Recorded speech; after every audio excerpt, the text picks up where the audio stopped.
Boa noite, bem-vindos ao Data Vénia desta semana. Com muito gosto que hoje voltamos no ar com o Paulo Ferrinho. Paulo, espero que estejas melhor. Paulo, estou na luta contra o vício, estou na luta. Ainda estou com um teste positivo, portanto estou em isolamento, com brinde da DGS, mas como na semana passada dizia, o facto de nós estarmos com o vírus não quer dizer que sejamos incapazes para o trabalho e para a nossa intervenção social. É isso que nós estamos aqui, não é? Portanto, mais um dado também. Hoje temos um convidado aqui da região, o Dr. Valentim Sousa, que é presidente do Conselho Diretivo, pode ser o diretor da Escola Secundária de Passos de Ferreira. É um gosto enorme tê-lo aqui. Muito obrigado, eu é que agradeço o convite por estar presente neste programa. Eu é que agradeço. É ainda pena não estarmos no estúdio, neste novo estúdio, mas brevemente também irá ser convidado para ficar, não no Data Vénia, mas talvez no programa para falarmos sobre isso. Paulo, é um tema de atualidade para as escolas começarem e tu queres falar sobre isso com uma pessoa que está a ver a realidade, certo? Exatamente, nada melhor do que irmos à fonte e quem aplica as regras e que tem a obrigação de também ajustar aquilo que são orientações nacionais ao contexto local, ao contexto escolar. E nada melhor do que trazer o professor José Valentim, que é o diretor da escola não agrupada, que é a escola secundária de Passos de Ferreira. Existem duas formas, existem escolas agrupadas, os agrupamentos, que são um conjunto de escolas com vários ciclos, e as escolas não agrupadas, face à sua dimensão e à sua intervenção escolar, no meio escolar, portanto ficam à parte, mas as regras são exatamente iguais para as escolas agrupadas e não agrupadas. Iniciando já o programa, para que os seus telespectadores possam perceber o que é que nós vamos falar, nós todos sabemos que as escolas têm orientações nacionais e este ano as orientações relativamente à Covid-19, à pandemia que nós atravessamos, criou um conjunto de regras e orientações emitidas pela Direção-Geral dos Estabelecimentos Escolares que todas as escolas a nível nacional têm que cumprir, independentemente do ciclo, primeiro, segundo, terceiro ciclo ou ensino secundário. Portanto, todas as escolas são obrigadas a ajustar os seus procedimentos e as suas metodologias, tendo em conta as orientações da DGEST. Esta orientação foi feita para o ano letivo, foi de julho de 2020, é um documento extenso, um documento que tem uma multiplicidade de áreas que tenta abranger e que algumas até complexas, sobretudo na sua execução, porque fala-se um pouco de orientações muito gerais e depois não se fala em instrumentos concretos, nem de recursos humanos, nem materiais, para fazer face à execução da própria orientação da DGEST. Para vocês terem uma ideia, a DGEST emitiu assim, algumas orientações que eu passo a dizer. Por exemplo, aplica-se a todos os níveis, desde o primeiro ciclo do pré-escolar ao ensino secundário, tem uma base legal que é o despacho normativo 10B de 2018, 6 de julho, isto é a base legal que as escolas têm que obrigatoriamente cumprir, e depois dá-lhes assim uma multiplicidade, uma abertura, tendo em conta os contextos locais que podem depois verificar a sua aplicação.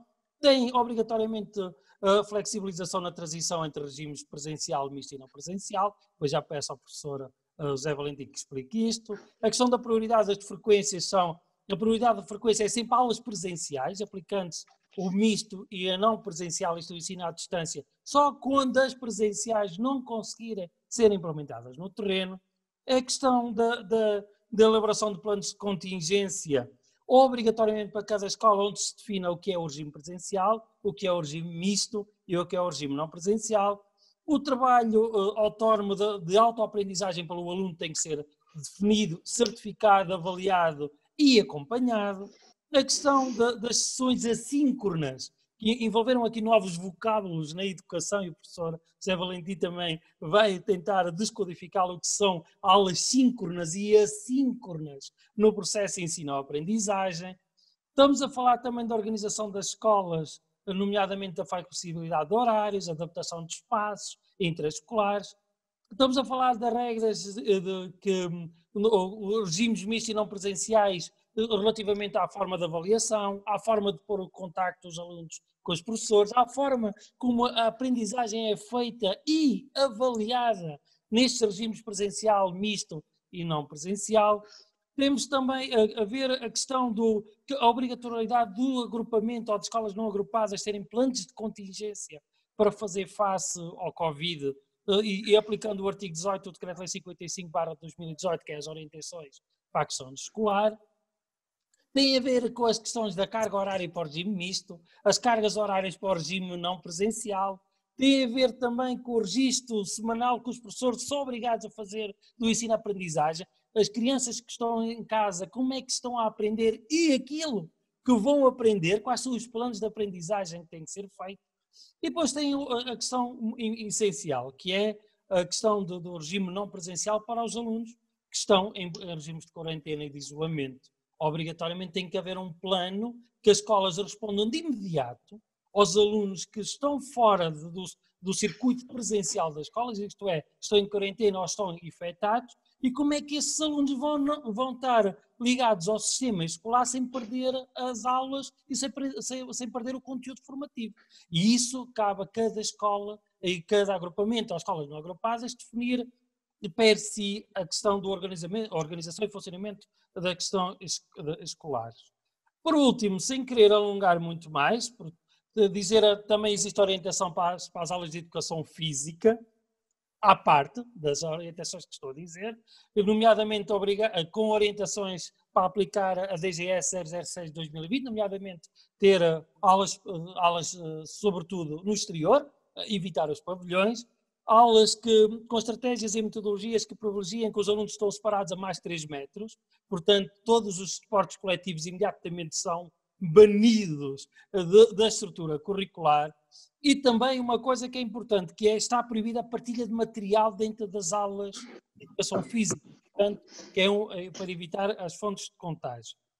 Tendo em conta esta questão toda, que são das gestos, e agora compatibilizando com outra orientação que saiu e foi alterada a 14 de outubro, que é a norma da Direção-Geral de Saúde, que é 04 de 2020, que vem alterar os períodos de quarentena de 14 dias para 10 dias, quarentena ou isolamento, e dizer que se as pessoas não tiverem sintoma nos últimos 3 dias dessa quarentena ou isolamento, não é necessário haver testes para voltarem à escola, que os alunos voltarem à escola. O que pode acontecer é que os alunos possam voltar para a escola ainda infectados com o vírus da Covid, portanto, quer dizer que como não são testados, nós não sabemos. Agradecendo muito a presença do professor Zé Valentim, faço a primeira pergunta incómoda. Como é que se preparou para esta questão do Covid, sabendo que esteve um período de 4 meses, desde março e depois com a interrupção em termos de escolares no verão, como é que se preparou para este clima? Qual é a realidade da sua escola e qual é a segurança que dá aos seus alunos e aos seus colegas professores e aos funcionários da escola que o plano de contingência que adotou está a ser correto? Sobretudo está numa zona onde a pandemia cresceu exponencialmente. E mais uma vez, professor, é um gosto tê-lo no DataBenny. Muito bem, então mais uma vez muito boa tarde e vou reiterar, portanto, o meu agradecimento por este convite que me foi feito. Primeira coisa que vou dizer é o seguinte: como é que nós nos preparamos? Olha, desde março até início de maio o meu confinamento foi aqui na escola secundária, foi casa, escola, portanto isto para dizer que os diretores tiveram a trabalhar.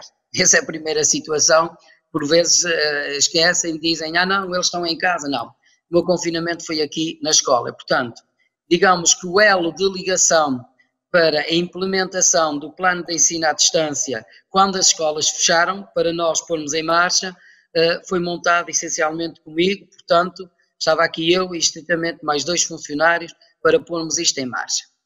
É evidente que, relativamente ao início do ano letivo, a escola secundária teve uma mais-valia, que foi, em maio, começarmos as aulas em regime presencial para os alunos do 11º e do 12º ano. Ora, o facto de a escola secundária ter posto em plano logo este regime presencial para os alunos do ensino secundário, deu-nos já uma experiência e um background para o início deste ano letivo. Ou seja, nós em maio, quando iniciamos, já tínhamos tudo o que era equipamentos, portanto, para garantir a segurança de higienização, já tínhamos o nosso plano de contingência que foi várias vezes adaptado. Nós, logo na altura, quando as escolas fecharam, nós já tínhamos um plano de contingência, tendo em conta o início da pandemia. Aquilo que fizemos foi um reajustamento conforme a situação fosse evoluindo, e o que criamos depois, de complemento ao plano de contingência para este ano letivo, foi um plano de higienização que nos foi pedido. Portanto, nós, aquela experiência do regresso à escola em regime presencial do ensino secundário acabou por ser uma mais-valia para o início deste ano. E, avaliando como fizemos aquele voltar à escola em maio, e temos inquéritos que passamos aos alunos, aos professores, aos pais, a toda a comunidade educativa, os alunos sentiram-se seguros quando regressaram à escola. Porquê? Porque a escola tinha tudo preparado. Portanto, máscaras, a utilização de máscaras, gel desinfetante, enfim, foi pacífico. E eles sentiram-se seguros. Posso lhe dizer que no início, na segunda-feira, quando as aulas começaram, tivemos uma percentagem de assiduidade de 70%, mas logo na quarta-feira da mesma semana a assiduidade já rondava entre os 95% e 99%. Portanto, a mensagem foi passando de que este regresso à escola era seguro e, portanto, foi o que aconteceu. E decorreu tudo dentro da normalidade, portanto, e posso dizer que eram cerca de 430 alunos que tiveram. Mas nós sabemos que têm infectados na escola, Passos Ferreira. Sim, pronto, mas eu já lá vou. Como é que se prepararam para o regime misto e o regime não presencial? Ainda não, deixe-me só dizer, portanto, o que é que acontece? Nós tínhamos o nosso plano de ensino à distância, estava tudo. E quando iniciamos este ano letivo com este conjunto de orientações, com a experiência que tínhamos tido, não é? A única coisa que fizemos foi, de facto, adaptarmos, não aos 400 alunos que tínhamos, mas aos 1.600 que temos, não é? Ora, aí a diferença era grande. E então, o que é que fizemos? Fizemos circuitos, sem qualquer problema, e, portanto, funciona. Posso lhe dizer que, apesar deste volume de alunos e de população da comunidade, porque nós, durante o dia, circulam na escola cerca de 1.800 pessoas, alunos, professores, funcionários, técnicos especializados e alguma entrada de pais, e, portanto, nós o que fizemos foi adaptar, portanto, as novas orientações a este regime presencial.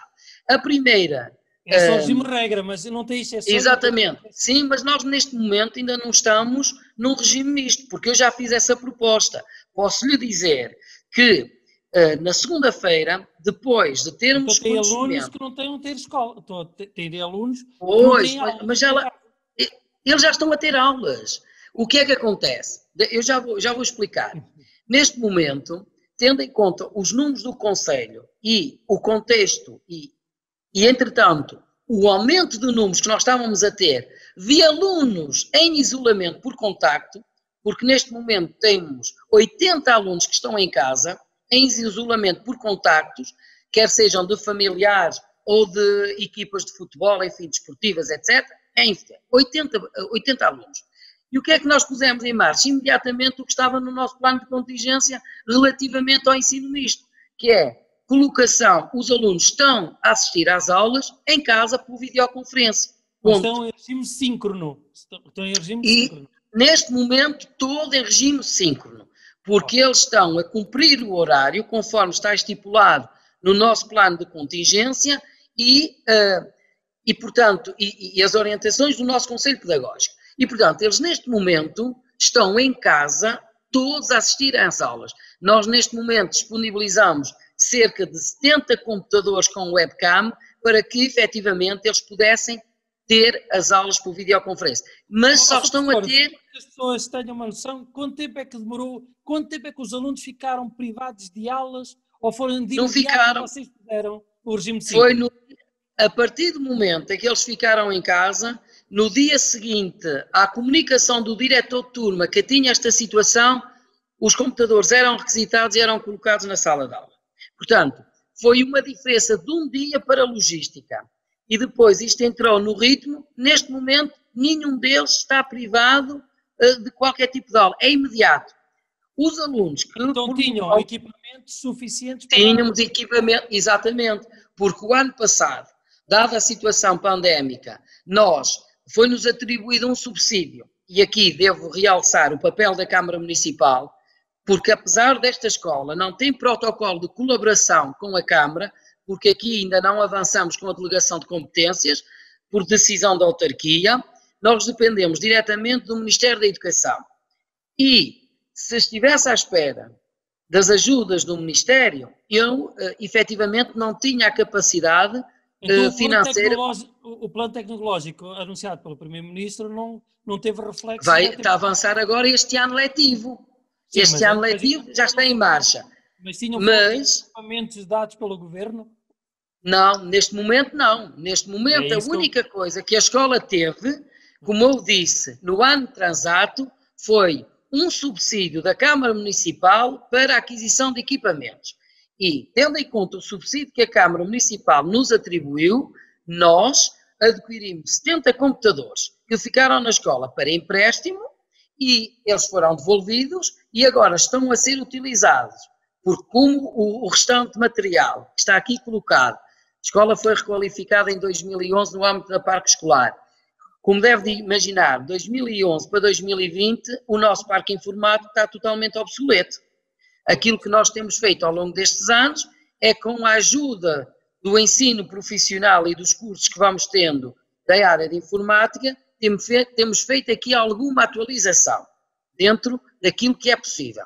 Mas é evidente que, não tendo havido mais nenhum investimento desde 2011, o parque informático está obsoleto. Aquilo que nós fizemos foi então adquirirmos equipamento com esse donativo da Câmara Municipal, que nos permitiu adquirir 70 computadores com webcam e 15 cartões de internet para emprestarmos aos alunos com hotspot. E este equipamento, neste momento, enquanto está em implementação o plano de transição digital, não é? Nós utilizamos este equipamento para, efetivamente, agora darmos as nossas aulas por videoconferência. Professor, e essa é a realidade de todas as escolas de Passos Ferreira ou é só a sua realidade? É a realidade de todas as escolas, porque a Câmara Municipal disponibilizou cerca de 300 mil euros para todos os agrupamentos de escolas e a escola não agrupada e a escola profissional. Quer dizer, portanto, que a Câmara Municipal substituiu ao Governo no plano tecnológico, é isso que está a dizer? A Câmara, vamos lá ver, a Câmara Municipal, eu não queria entrar nestas questões políticas, porque isto não interessa. A nossa preocupação, a minha preocupação é a questão de saber se os alunos, independentemente de quem fornece, é a Câmara ou o Governo, se ficam com aulas ou sem aulas, isso é que é a preocupação. Não, neste momento, independentemente de quem forneceu os computadores, os alunos estão a ter aulas. Isso é que é importante. Foi imediato. Portanto, como nós tínhamos cá os equipamentos, não é? Os 70 computadores, foi fácil, foi colocar lá o computador nas salas, o professor está a dar aulas, eles assistem em casa, cumprem o horário que está estipulado. Por isso é que é tudo síncrono. Ok. Em algumas exceções. E os trabalhos, como é que fazem a correção dos trabalhos e a avaliação? É muito simples. Eles remetem por correio institucional aos senhores professores, porque nós depois, este ano, criamos para todos os nossos alunos um e-mail institucional, temos uma plataforma que utilizamos, que já utilizávamos o ano passado para o ensino à distância da Classroom, que permite que eles coloquem lá tudo e que o professor tenha acesso, e aí vai lá, controla o que é que o aluno faz ou não faz, porque tem lá tudo na pasta, faz a correção e devolve perfeitamente ao aluno em tempo como se ele estivesse cá. Portanto, outra questão que é importante avaliar, e peço desculpa estar a interromper, porque o nosso tema é curtinho, é tentar perceber se existem programas diferenciados tendo em conta as famílias e os alunos, porque os ritmos de aprendizagem são totalmente diferentes. Existem, como é evidente, cada conselho de turma, neste momento, e eles já estão a reunir nas famosas reuniões intercalares, cada conselho de turma vai implementar a estratégia para a recuperação das aprendizagens. Obviamente. Isso é um plano nacional, não é? Como se sabe. Exatamente. É obrigatório. E neste momento ele já está em plano. Nós temos alunos que, devido às dificuldades Porque a questão que se coloca do ensino à distância não é aquilo que a escola fez e aquilo que os professores lecionaram, é saber se os alunos aprenderam. Essa é que é a grande dificuldade da escola. E, portanto, neste momento... Nossa professor, é só para dizer que as escolas estão obrigatórias a ter orientações pedagógicas para a educação pré-escolar, também para a questão do perfil dos alunos à saída da escolaridade obrigatória. Exatamente, sim. Aliás, é avaliado. É a questão também das aprendizagens essenciais e os perfis profissionais e referenciais no catálogo nacional de qualificações. Exatamente, é aquilo que a escola está a fazer. Nacionais de parametrização da avaliação que é feita nas escolas. Exatamente. E o que é que nós fizemos? Têm que responder a esses planos, exatamente. Pronto, e nós pegamos nesses documentos e vertemos nos nossos documentos, designadamente criamos critérios de avaliação próprios para esta nova realidade, que aliás foram aprovadas este mês em Conselho Pedagógico. Portanto, nós adaptamos os nossos critérios quer para o regime presencial, quer para o regime misto, quer para o ensino à distância. Todos estes documentos foram reformulados, tendo em conta estes documentos que referiu, aprendizagens essenciais, e no caso do ensino profissional, aqueles que estão nos catálogos das qualificações, e o perfil dos alunos ao ensino secundário. E mais, e no caso da escola secundária, ainda tivemos mais orientações, porque nós somos a escola associada nos estabelecimentos prisionais. E, portanto, tivemos que adaptar a realidade da escola aos estabelecimentos prisionais, porque os nossos alunos reclusos, e são cerca de 300 nas cadeias, também tiveram aulas e estão a continuar a ter, apesar de ainda não termos iniciado lá as aulas nos estabelecimentos prisionais. Normalmente, quem faz, os opinion makers e quem faz opinião sobre esta questão, sobretudo do regime escolar, esquecem sempre de uma coisa que eu acho que é particularmente importante. Não é uma coisa, é uma vertente de intervenção que é muito cara a mim e eu acho que normalmente as escolas é o parente pobre das escolas, que é nomeadamente a educação inclusiva. Paulo, deixa-me só avisar que temos 9 minutos para terminar. Ok. A questão da educação inclusiva, professor, o Passos Ferreira, a sua escola esqueceu-se destes alunos de educação inclusiva? Não. Estes alunos estão cá todos. Estão cá todos na escola. E estão todos acompanhados. E está tudo monitorizado. Não, de maneira alguma. Esses alunos tiveram um cuidado especial. Aliás, como está a referir a própria legislação. Porque mesmo que a escola entre num regime não presencial ou misto, eles têm que estar na escola. Esses têm que estar na escola. Assegurado o regime presencial, salvaguardando exatamente. Portanto, não estão esquecidos. Estes alunos... Não, estes alunos estão devidamente acompanhados, quer pelos professores de educação especial, quer pela equipa do Centro de Apoio às Aprendizagens que nós temos. E, portanto, para além das outras estruturas intermédias, o Gabinete de Apoio ao Aluno, o SPO, os técnicos, enfim, que nós temos aqui na escola, não é? Portanto, esses alunos não estão esquecidos, e antes pelo contrário, eles estão todos cá na escola. Agora, neste momento, qual é o problema que temos? Temos uma professora que está a faltar, está de atestado médico, e estamos a aguardar a substituição de uma colega. A colega que ficou substituída também meteu o atestado médico e já pedimos outra vez a substituição. E é preciso que as pessoas tenham noção que o nosso problema neste momento é termos professores para substituir. E muitas vezes as pessoas esquecem-se desse pormenor. Neste momento a dificuldade está nessa substituição, portanto, e neste momento até já tenho a professora de ensino especial, que é daqui do quadro de escola, também está em casa. Portanto, a dificuldade está nisto, mas estes alunos estão a ter acompanhamento devido relativamente, portanto, a este. E estes de todo não foram esquecidos, como não foram esquecidos os restantes, porque nós, quando falamos aqui de grupos, falamos do grupo, portanto, total dos alunos de educação inclusiva. Como dizia o Sr. Secretário de Estado, para que ninguém fique para trás. Doutora, parece que o ferrinho, estas coisas da tecnologia parece que desapareceu, mas voltando, o que quer dizer, e eu posso continuar até se conseguirmos que ele volte, o que me está a dizer é que neste momento a falta de professores ou de funcionários é que poderá ser uma questão mais grave na escola. Sim, neste momento, a minha maior dificuldade neste momento, tenho alguns professores que já estão a faltar e que estão em isolamento, mas os funcionários, posso lhe dizer que para a nossa escola temos 7 funcionários que estão a faltar, nós temos 27 funcionários para essas turmas todas, 1.600 alunos e 88 turmas, ou melhor, 77 aqui na escola, porque as outras estão nos estabelecimentos prisionais, melhor, 71. E neste momento tenho 7 assistentes operacionais que estão a faltar. Já tivemos que fechar serviços, fechamos o bufete para fazer uma distribuição para garantir o funcionamento das escolas e a desinfecção e o plano de higienização, e isso é que é a minha grande dificuldade, de facto, é esta falta que os funcionários, a continuar esta situação, vai ser muito difícil mantermos a escola. Mas como disse, eu já dei conhecimento destes dados aos meus superiores hierárquicos, à DGEST, e portanto eu espero que efetivamente que nos digam e que nos tragam aqui algumas propostas para nós minimizar esta situação.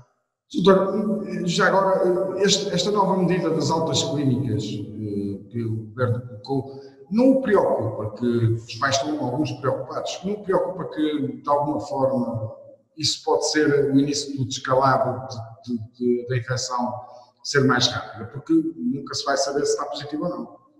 Exatamente, preocupa-me naturalmente, porque se já estamos naquilo que estamos, com as medidas que tínhamos, e é isto que aconteceu aqui no Conselho, se efetivamente esta situação vier a acontecer conforme eles estipulam, vamos ter aqui, provavelmente, e eu já li algumas notícias de alguns especialistas, que se isto assim for, nós corremos o risco de chegar a ter aqui por dia 5.000 infectados. E, portanto, aqui, e isto preocupa-me naturalmente. Os 5.000 infectados só aí não consigo lá sofrer. Vou estar a falar no Brasil. Com certeza, porque se eles não fazem testes, se os mandam depois não tendo sintoma, como está a acontecer, corremos aqui um grave risco. Mas eu espero que as autoridades e as pessoas que têm as responsabilidades de tomar decisões nesse âmbito, que pensem muito bem, porque isto pode ser um barril de pólvora, como é evidente. Agora, eu acredito que, de facto, as pessoas vão refletir, vão parar para pensar, não é? Porque é uma situação que nos preocupa, porque neste momento o foco não é nas escolas, eles nas escolas estão seguros, eles usam máscara, eles desinfetam as mãos, eles cumprem as regras. Eu falo aqui da nossa escola, não há problema nenhum. O meu problema é lá fora, porque toda a gente criticou quando houve o início, que eles estavam todos amontoados lá fora, mas o problema é lá fora, como nós aqui temos. Nós tínhamos ali os alunos amontoados, mesmo com o desfazamento de horários que fizemos, mas depois tivemos um problema com os transportes públicos, não é? Porque os transportes públicos têm horários de carreira, não fizeram horários para que uns entrassem às 8, uns às 8h15, outros às 8h30. E, portanto, o que é que acontece? Amontoar-se à entrada da escola. E, claro, choveram críticas às escolas, mas lá fora, eu primeiro não tenho nenhuma competência lá fora. Agora, aquilo que nós fizemos foi um trabalho com as autoridades locais, Escola Segura da GNR, o posto da GNR aqui de Passos Ferreira e a Polícia Municipal, no sentido de sensibilizar os alunos para o uso da máscara, para o distanciamento social, porque o grande desafio desta pandemia é manter o distanciamento social e usar máscara. Reparem, se virem os últimos dados da Direção-Geral de Saúde, o nível etário dos alunos, das pessoas infectadas é entre 20 e 26 aqui na zona. Pois. 20 e 26 anos. Portanto, esse é que é o grande desafio. Agora, dentro da escola, eles estão seguros e sentem-se seguros. O problema é lá fora. E lá fora nós temos muita dificuldade, como devem imaginar, em controlar, não é? Porque... Imagino que chegamos a um ponto que todos os alunos terão que ir para casa. Neste momento, eu falo na escola secundária de Passos Ferreira, vocês têm condições que eles continuem a ter as aulas em casa e a continuar a matéria e acompanhar? Temos. Neste momento temos, como aliás, já disse, já o ano passado, apesar de todo o nosso esforço, eles conseguimos acompanhar todos. Posso lhe dizer que os únicos alunos que nós tivemos que enviar por correio e através das juntas de freguesia ou até da própria GNR, resumiram-se a 5 alunos. Todos os outros alunos foi de forma síncrona e assíncrona. Neste momento, se eles estiverem que ir para casa, nós estamos em condições de poder, efetivamente, dar as nossas aulas sem que nenhum aluno fique prejudicado. Aliás, isso era o que nós pedíamos, porque aliviava muito a pressão da escola. Isso foi aquilo que eu pedi, mas ainda não obtive resposta. Mas a última pergunta que eu faço, quando nós estamos quase mesmo em cima do tempo, Como diz, tenho neste momento 2 professoras, ou tenho uma professora à espera que seja substituída, se for ao contrário. Se imagino que tem 5 a 10 professoras e está à espera. Isso põe em causa o funcionamento da escola? Não põe em causa o funcionamento, porque nós teríamos que garantir aqui que os alunos tivessem aulas e, portanto, íamos ter que arranjar aqui uma situação para que eles tivessem as aulas, não é? De uma forma, como aliás sempre fizemos, nem que fosse com recurso à permuta. Agora, naturalmente que há aqui um grave problema que se prende, que se há uns anos havia listas infinitas de professores a aguardar colocação, neste momento as listas estão esgotadas. Eu posso lhe dizer que num grupo disciplinar, eu já estou aqui nisto há alguns anos, agora já posso falar assim, já estou nisto há alguns anos, nunca acabavam as listas de reserva de recrutamento e este ano, por exemplo, tive que ir para uma reserva de escola porque já não havia ninguém na lista. Portanto, e isto tem a ver exatamente com o envelhecimento da classe, com a desvalorização da classe dos professores ao longo destes anos, que muita gente abandonou a profissão por, enfim, aquilo tudo que foi acontecendo ao longo destes anos com a classe docente, e isto vai se agravar em termos futuros. Se não tomarem medidas, eu estou certo que isso se vai agravar. Agora, nós, apesar de sermos muito criticados, a escola sempre tentou resolver os problemas dos alunos. Professor, a última pergunta é sempre aquela mais difícil que eu guardo para os meus convidados, que é a pergunta desconfortável, mas sempre de uma forma muito simpática, sobretudo agradecendo penhoradamente a presença dos meus convidados, mas é uma pergunta que coloca sempre num patamar diferente, é uma antinomia à simpatia do próprio programa, se for assim permitido, que é, como é que vê esta questão dos alunos poderem regressar à sua escola sem teste, sem um segundo teste e podendo estar ainda com o vírus de uma forma positiva? Como é que sente-se seguro com esta questão da DGS? Não, eu já disse que não. Já há bocadinho referi que me preocupa muito esta situação. Eu espero, e foi aquilo que eu disse, que os entendidos reflitam sobre esta decisão, porque corremos o risco de ter aqui um barril de pólvora. Quer dizer, andamos tão preocupados em controlar a pandemia, e se de repente se tomam estas decisões por qualquer motivo, que eu entendo que isto não pode parar, nós temos que continuar. Eu também sou a favor que eles regressem à escola, estamos plenamente de acordo.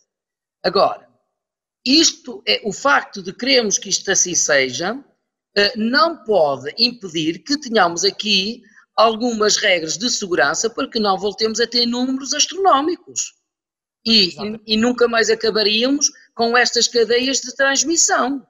Professor, mas a questão é assim, existem estudos científicos, supostamente feitos pela OMS, que dizem que ao passar de 10 dias e sem sintomas, o contágio reduz-se a 0. Só que até agora ainda ninguém viu esses estudos científicos publicados. Pois, por isso mesmo é que eu digo que quem faz estes estudos, que os publique e que digam em que base científica se fundamentam. E depois aí nós temos para ver. Agora, é assim, é evidente que a gente sabe que esta situação do vírus, do Covid, pode servir para muita coisa. Nós sabemos disto, não é? E portanto, e aliás aqui na escola eu também vou sentir assim algumas coisas, quer dizer, a gente sente aqui o pulsar de algumas situações e eu próprio já tenho alertado, quando alguns colegas, porque eu tive em contacto, isto mete muita confusão de contacto, porque é assim, olha, eu, se fosse como eles, como alguns já tinha estado em casa, porque eu aqui estou em contacto com toda a gente, portanto, não é? E tenho um meu pai que é doente de risco e, portanto, eu aqui também vou sentir aqui alguma situação, assim, algumas névoas que podem aqui perturbar aqui o funcionamento. E eu digo logo, muito bem, então, se assim é, quero uma declaração médica. Uma declaração médica, ou então, o documento próprio da Autoridade de Saúde Pública, não é? Para travar aqui alguns abusos. Eu percebo isto. Agora, isto não pode servir para que a todo custo nós tenhamos os alunos aqui todos. Porque a própria lei está definida. Porque em vez de arriscarmos com esta situação, porque é que não se avança já com o regime misto? Okay. Não é? que é aquilo que eu, por exemplo, já fiz este pedido, porque aliviaria aqui a nossa pressão e ajudaríamos aqui a controlar, porventura, alguns números e daríamos a nossa contribuição, porque no fundo, legalmente não estamos, mas eles estão a assistir às aulas em casa. Okay. Portanto, que se repense... Isto nesta fase, é isso? Exatamente, exatamente, porque como eu disse, e é bem, fique bem claro, eu falo por mim, mas acho que os meus colegas terão a mesma ideia. Nós não queremos que as escolas fechem. Eu não quero. A escola é dos alunos. Uma escola sem alunos não é escola. Ponto. E, portanto, nem também os senhores professores podem substituir, porque nós temos a consciência, o contacto presencial, físico, olho nos olhos, é fundamental. Que não venham cá com histórias, que nós sabemos que uma coisa é eu estar do computador, outra coisa é eu estar em presença. Eu vejo nas reuniões, eu quando faço reuniões por videoconferência, muitos inibem-se falar. Quando eu estou nas reuniões em que toda a gente participa, é o Muro das Lamentações, não é? Então nós sabemos.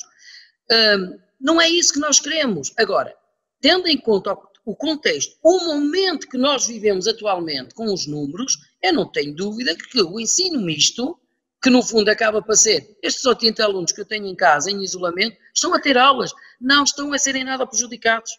Estão a cumprir o horário como se estivessem na escola. Com uma diferença, estão em casa.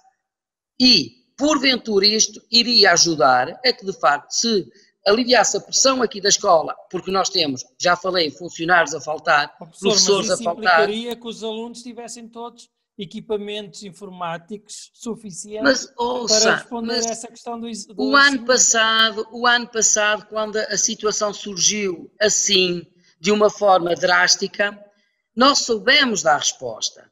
Com a experiência que tivemos do ano anterior, esta situação de alunos que não tenham, já não se aplica, porque nós arranjamos forma de estar com eles. Fosse pelo computador, fomos pelo WhatsApp, fomos pelo telemóvel, nós arranjamos as soluções ali. Mas também o plano de transição digital vem aí. E, portanto, eu acredito que até ao final do primeiro período já haverá distribuição de computadores e de material informático. Mas nós não podemos estar à espera sempre que isto aconteça, não é? Porque nós anteriormente já o fizemos. Os meus colegas utilizavam tudo e mais alguma coisa. Nós, quando fizemos a avaliação do plano e fomos ver os meios tecnológicos que foram utilizados, nem queria saber. Plataformas e tudo, nós temos que aproveitar isto que agora fizemos para dar continuidade. Agora, é evidente, eu reconheço e também percebo, sim senhora, o Ministério quer que nós trabalhemos em casa, ou eles estão em casa, têm que fornecer aos professores as condições necessárias. É verdade, eu já li coisas do género, porque eu estou em casa, não tenho pago eletricidade, pago o ar-condicionado, pago a internet, é verdade. É verdade. Mas como eu digo, nestas questões, aquilo que eu digo aos meus colegas é assim, vocês têm razão, mas nós temos os nossos alunos e é para eles que nós cá estamos. Okay, e portanto, agradeço-lhe. Com esta mensagem, porque repare, o general nunca pode abandonar o barco e portanto esta mensagem é que eu passo aos meus colegas, porque senão, olha, se calhar já não tínhamos escola, de facto, aí acredito. Professor Zé Valentim, foi um gosto, foi uma conversa extraordinária. Ficámos com uma visão prática do que é estas orientações da Direção-Geral dos estabelecimentos escolares. Vimos também o seu grito de grande resiliência para manter a escola a funcionar e para que os alunos possam, de facto, ter um ensino-aprendizagem com qualidade. E foi um gosto enorme tê-lo no DataBene e espero que possamos em breve voltar a tê-lo também, não só no DataBene, mas também no novo canal. Passo a palavra ao Paulo. Muito obrigado, Paulo. Muito obrigado. Muito obrigado. Sabe que o novo canal estamos sempre presentes em Passos Ferreira e estamos com a comunidade de Passos Ferreira neste momento menos ou mais crítico, mas que eu também partilho consigo que isto não vai ser para sempre. Por isso um dia teremos outra vez os abraços de volta e o que interessa é realmente que os nossos alunos continuem a estar ocupados, porque isso também é muito importante para a sanidade mental. Obrigado, parabéns pela sua presença, como o Paulo Ferreira disse. Paulo, hoje, além de ainda continuares positivo com o Covid, também desapareceste aí da internet, mas nós continuamos aqui com o programa. Obrigado. Contingências. E o que eu espero sinceramente, é que continues bem, sem sintomas, e é uma prova que se tu fosses com esta nova lei das altas clínicas, andavas, neste momento estavas aqui e podias estar a infectar. Isso é verdade. Sim, é verdade. Já estão há 20 dias em isolamento, portanto, já cumpre os critérios, não é? É verdade. Então já estavas aqui, já estávamos todos se calhar em casa. Portanto, é com isto que nós terminamos o Data Vénia desta semana. Já sabe, pode ver e rever todos os nossos programas em novocanal.pt. Boa noite.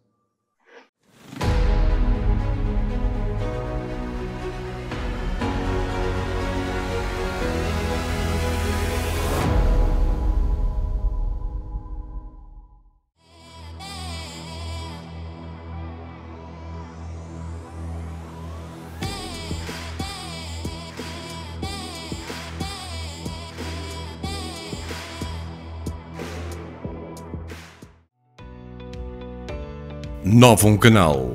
Sempre novão, sempre seu.